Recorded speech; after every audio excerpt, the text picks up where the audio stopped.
I came to fight for our veterans, and I had no intention of giving up, Shulkin told NBC's Chuck Todd on Meet the Press Sunday. There would be no reason for me to resign. Shulkin, whose departure as head of the Department of Veteran Affairs was announced Wednesday on Twitter by President Donald Trump, said he never offered his resignation nor was he asked to submit a letter of resignation.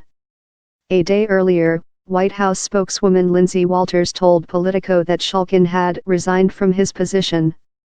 Our statement still stands, Ninio Fedelvo, Assistant White House Press Secretary, told HuffPost in an email Sunday when asked for comment about Shulkin's insistence that he was fired.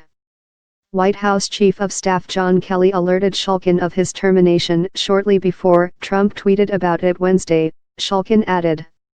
He said his dismissal was somewhat of a surprise, especially since President Trump and I actually spoke the day that he sent the tweet out, just a few hours before. We had set up a meeting for the very next day where I was going to meet with him at 11 o'clock in the morning, Shulkin told Todd. Trump intends to replace Shulkin, who had served in the department under the Obama administration, with Ronnie L. Jackson, the presidential physician, he tweeted Wednesday. Shulkin's ousting followed weeks of speculation that Trump wanted to remove him.